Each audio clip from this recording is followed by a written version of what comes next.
The latest shocking update in Christian Horner's allegation case has sent ripples through the Formula One world, leaving fans and experts alike on edge. As the investigation unfolds, it's becoming increasingly clear that swift resolution is unlikely. With Red Bull's reputation hanging in the balance, the legal team's cautious approach from Austria signals a protracted battle ahead. The lingering uncertainty surrounding Horner's allegations raises questions about Red Bull's future, particularly as the 2024 season looms. As the team braces for potential consequences, speculation mounts over the repercussions both Red Bull and Horner will face once the season kicks off. So, let's dive into this video today to unravel the latest developments in Horner's allegation case and the potential impact on Red Bull's future in Formula One. The recent hearing on Horner's case didn't bring the quick ending that Red Bull's team in Austria hoped for. They wanted to wrap things up fast to focus on preparing for the car launch on February 15th and the pre-season test in Bahrain shortly after.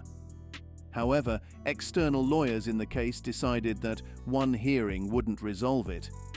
The main issue Horner faces is accusations of controlling behavior by a female staff member.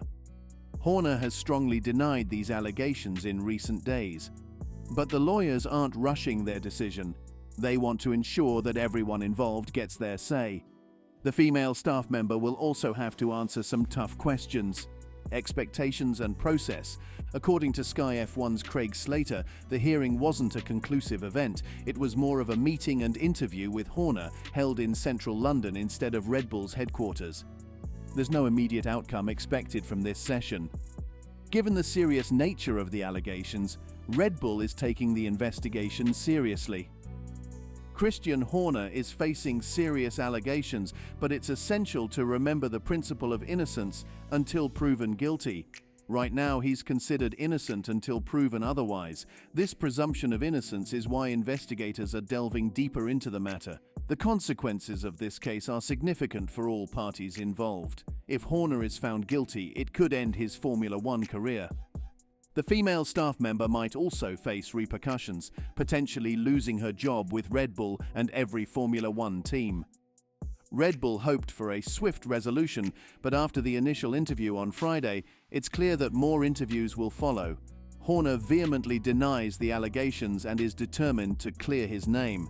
However, this process is likely just the beginning. What lies ahead? While Horner works to defend himself, the investigation will continue. Red Bull aims to enter the season with a clean slate, but this situation has made that challenging. Further interviews are expected as the investigation unfolds. The investigation into Christian Horner's case is expected to be lengthy. While some may have hoped for a swift resolution, it's apparent that this won't follow the typical Formula One timetable. Instead, it will take time to ensure a fair outcome for both sides. Following the initial interview, there's a possibility of additional interviews. Horner seems prepared for this possibility, understanding that it may extend over several days. While some may have hoped for a conclusion before the Red Bull launch on February 15th, it's uncertain if this timeline will be met. Unlike Formula One events, this investigation won't be constrained by a strict timetable. It will proceed at a pace necessary to reach a fair and just resolution. Red Bull is undoubtedly keen to avoid a prolonged legal battle, but the priority is to ensure fairness throughout the process. The investigation could potentially last until the Bahrain pre-season testing. While this might not be ideal for Red Bull, it's essential to investigate the matter thoroughly. This investigation won't be resolved quickly, unlike the brief inquiry into Susie Wolff by the FIA. The complexity of the allegations and the internal dynamics at Red Bull suggest a more protracted process.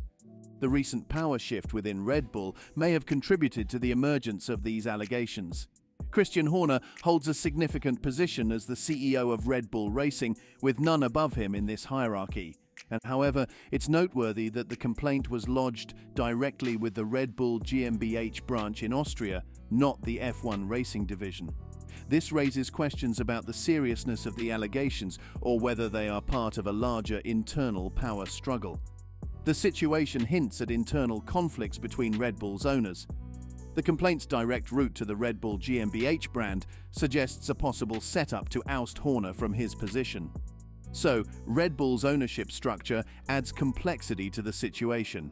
The company is divided between two major shareholders, Kalo Whittier, who holds a 51% stake, and Mate Mates, representing the remaining 49%. Reports suggest that while Horner has support from one faction, he lacks backing from Dietrich's side, indicating internal discord. Influence of key figures, the late son of Dietrich, Mate Mates, plays a significant role in the company's decision-making. However, reports suggest that Helmut Marko, another key figure, may have influenced the current investigation. There were rumors of Horner's attempts to influence Marko's future within Red Bull, prompting possible retaliation. Despite speculation, Craig Slater dismisses the notion that the investigation stems from internal power struggles. He emphasizes that online discussions painting it as a battle between Salzburg and Milton Keynes, where Red Bull's operations are based, are inaccurate. Slater clarifies that guidance from Red Bull indicates the investigation is focused solely on the racing team and not a contest for control between different factions within the company. Red Bull's origins trace back to Dietrich Mates, a billionaire and co-owner of the drinks company. Following his passing a few months ago, Oliver Minel, a former Red Bull executive, assumed leadership of the overall sporting operations. However, the investigation's scope should not be seen through the lens of internal power struggles. Viewing the investigation as a byproduct of power struggles elsewhere in the organization is outdated. While there may be speculation about external influences, such as Elon Musk potentially intervening on behalf of his friend Christian Horner, it's essential to recognize the organization's autonomy and modern governance practices. The investigation's focus is on the specific allegations and ensuring a fair resolution, rather than being influenced by external forces or internal power dynamics. F1 power dynamics in Red Bull. Traditionally, Formula One power politics have been a behind-the-scenes drama, but the turbulence within Red Bull is becoming increasingly evident. Recent reports have fueled the rumor mill, starting with speculation about Adrian Newey's potential departure. Newey, who reportedly has a strained relationship with Horner, the team principal, was initially downplayed for his role in the team's success last year. Now, BBC Sports has shed light on another potential bombshell move involving a high-profile member of Red Bull, Pierre. Pierre currently holds a significant position as the team's technical director, making him essentially the second-in-command for aerodynamics.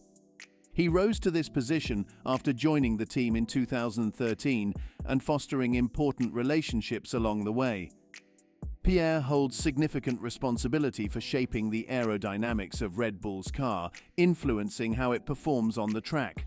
However, rumors suggest that Pierre might be seeking a new challenge with Ferrari's growing project.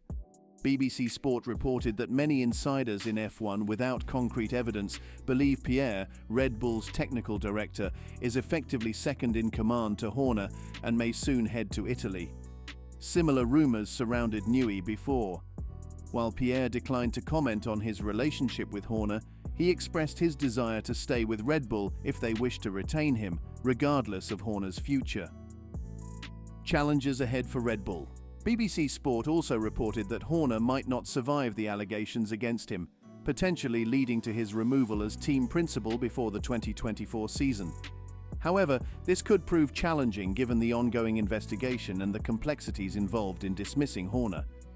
Replacing Christian Horner as Red Bull's team principal would intensify speculation about a potential Austrian brand setup and pose a significant challenge.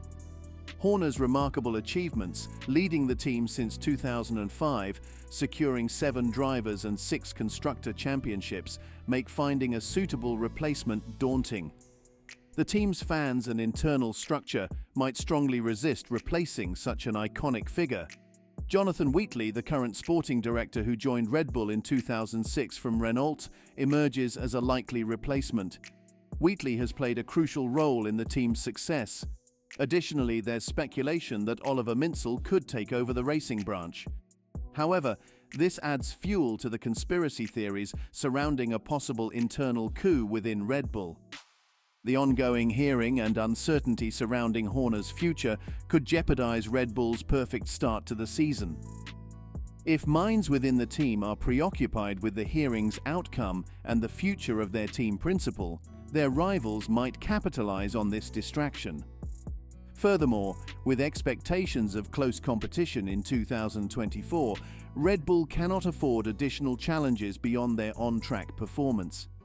The team anticipates tough competition, with many cars expected to mimic the design of their successful RB19 car. So what do you think of the latest shocking update about Horner's allegations? Comment below and subscribe for more.